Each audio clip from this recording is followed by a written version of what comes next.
अभी मैं सडनली भगवान के पास जाती हूँ, so I was like oh my God, यहाँ पे तो शिव जी है, विष्णु जी है, किसको पकड़ना है। फिर मैं सोचती किसी देवी के चरणों में जाती हूँ। फिर मैं सोचती हूँ मेरे को तो लक्ष्मी भी चाहिए, सरस्वती भी चाहिए।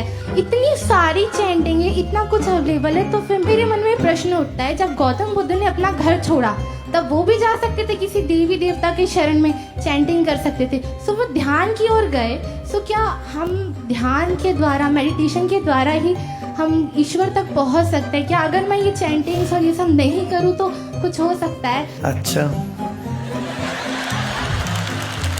देखो, इन सब के बीच आपस में पूरी तरह से समझौता है। तो किसी एक के पास जाओगे तो बाकी सब भी तुम्हारा काम कर देंगे, तुम्हें फिक्र ही नहीं करना।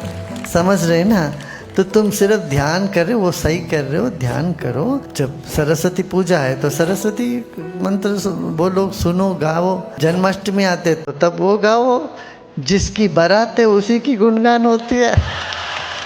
और हमारे देश में रोज बारातें तो होती रहती। ये समझो, ये सब एक है। और वो सब कहाँ रहते हैं? अपनी ही चेतना में। जैसे इंद्रधनुष है, इंद्रधनुष में सातों रंग है कि नहीं? अब तुम कौन सी रंग में पकड़ू थी, कौन सी रंग पता लगो? अरे भाई, तुम इंद्रधनुष को पकड़ लिया तो सातों रंग साथ में आ ही गया।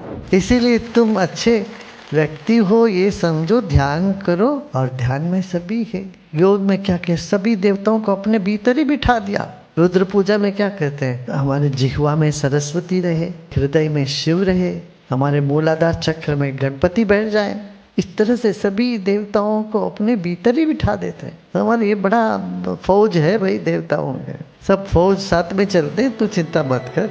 हाँ, घर में ये होता, अक्सर लोगों को ये कंफ्यूजन होता है। 2 फूल है, 4 चित्र है, तो अरे ये किसको रखूं? उसको तोड़ के इधर थोड़ा रखूं, उधर रखूं, उधर रखूं, इधर नमस्कार क्या रहे, ये तो नाराज ना हो जाए। कोई मंदिर में भी चले जाओ, इतनी सारी मूर्तियां रख देते हैं इधर से उधर तक। अब भक्ति कहाँ करे, ये समस्या होती है। सहज है बात जो बच्ची ने पूछा, ये सच बात है। लोगों को लगता है कहाँ कर, इसीलिए बोलेगा इष्ट, कोई एक इष्ट रखो तो ठीक है। फूल रखना तो एक जगह रखो, हो गया। और इसको लेके इतना मन में द्वंद्व नहीं पैदा करनी है। इसलिए गणपति अतर्षि से बोलते बोले, तुम रुद्रस्तुम इंद्रस्तुम विष्णुस्तुम। अरे गणपति, तुम रुद्र हो, विष्णु हो, प्रजापति हो, सब तुम ही हो, चंद्र हो, सूर्य हो, सभी तुम ही हो बोलते हैं। वो एक को सब में देखो और सबको एक में देखो। ये